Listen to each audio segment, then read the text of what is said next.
Grill This, Smoke That is generously supported by Oven Brothers, makers of handcrafted Canadian-made wood-burning outdoor ovens for inspired chefs. Visit us at ovenbrothers.ca. Oven Brothers, from our family's backyard to yours. Grill This, Smoke That is brought to you by Furtado Farms. For all your outdoor cooking needs, they're your premium source for cookwood. Whether it's pellets, chips, chunks, or logs, they've got you covered. Visit furtadofarms.ca for more info. Kettleman's Bagels is proud to support Grill This, Smoke That. Kettleman's, makers of wood-fired Montreal-style bagels using only premium ingredients. With 3 Ottawa locations, Kettleman's menu is available 24/7, 365 days a year.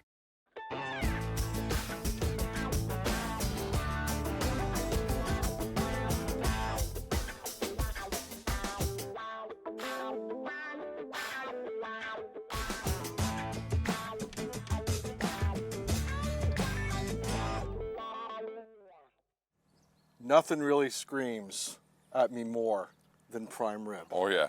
And Saskatchewan beef is stunning.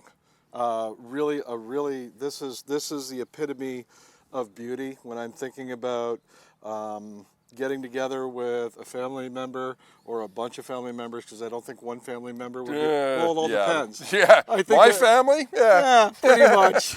So why prime rib? Why do you like this cut of meat? It's just, I just love if you, on the side of this, the marbling on it is just absolutely stunning. Mm-hmm. And I just love the way it just melts in and makes the meat so succulent. And also when you cook it on the bone too.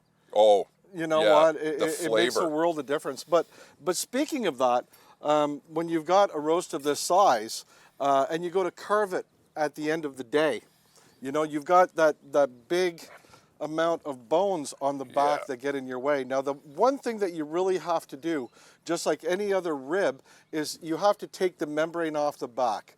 That's very important, and there's a very thin membrane that goes along the back here. My chef Adil actually has already taken off all of that wonderful nastiness on the back. And also what we want to do is we want to take the bones off the actual roast. So what we're going to do is we're going to run our knife right down the back of the roast and get around all of the bones right down and just cut it right off. Look at that. Now that allows you a few things. That allows you to season the inside of the roast, which we're going to do with a little bit of salt and a little bit of black pepper. If you were to leave the bones on, you wouldn't allow the meat to actually season itself. We're going to replace the rib right on the roast, and we're going to season the outside of that rib. Now, I know, it's large and in charge. Oh, man. We're going to take some string, and we're going to essentially tie the roast back together. Now, the easiest way to do that is essentially, you can do it 2 different ways. You can grab a bunch of strings and you can tie them up one by one on the roast. Or you can tie your first piece and then just loop, bring it under the roast and tighten it up. And continue doing that. A loop under the roast and tighten it up. A few more of those, and we'll have the roast pretty much all tied up. So what does that do? Well, that keeps the bones next to the meat.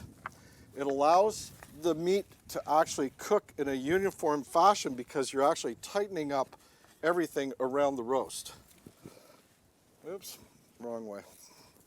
And I think one more along the very bottom should take care of it. So we're going to cut the string. We're going to flip the roast, and we're essentially going to give a tiny little tie to the top of the roast. Now this is where Jeff comes into play. How are you going to stuff that roast, Jeff? With some sun-dried red peppers and garlic. Awesome. Awesome. Sun-dried tomatoes. Yes. What did I say? Sun-dried peppers, I think. Oh, okay. That's okay. We can do that tomatoes. too. I think peppers would be awesome in there. Too. So essentially what we do is we take some of the peppers and we cut them in half and little pieces. And then we take some garlic and we do the same thing. We could cut those in 2 or 3. And then we poke holes through the whole top of that roast. And we're going to actually, with our thumb, push those pieces of garlic directly in the meat. So let's show them how to do a few of those. Alrighty. So, you want me to do the holes? Sure. There we go. We're not being very... Stabby. We're being very stabby all over. And essentially what we do is we take the garlic and the pepper, and the pepper. You got me screwed up. The sun-dried tomato, and we're gonna throw them deep inside of the roast. And what is that gonna do? That's gonna flavor the roast. It's gonna give it a really great dynamic. And once it's hit, we're actually gonna smoke this prime rib. So we're gonna be using a mixture of applewood and hickory. Hickory is a very strong wood, but with red meat, it works really well when you pair it with a little bit of fruit wood. So we're going to finish putting the sun-dried tomatoes and the garlic in here. And then in a few minutes, we'll actually bring it right to the grill. Well, a big roast deserves a big cooker. So my Pro Joe is actually set to 220 degrees. I've loaded it up full of hickory and also a little bit of applewood. This is going to cook very slowly for about 4 to 6 hours at about 220 degrees, just until it comes up to medium rare temperature. Then we're going to take it off and let it rest. But that's not for many hours. See you in a few hours.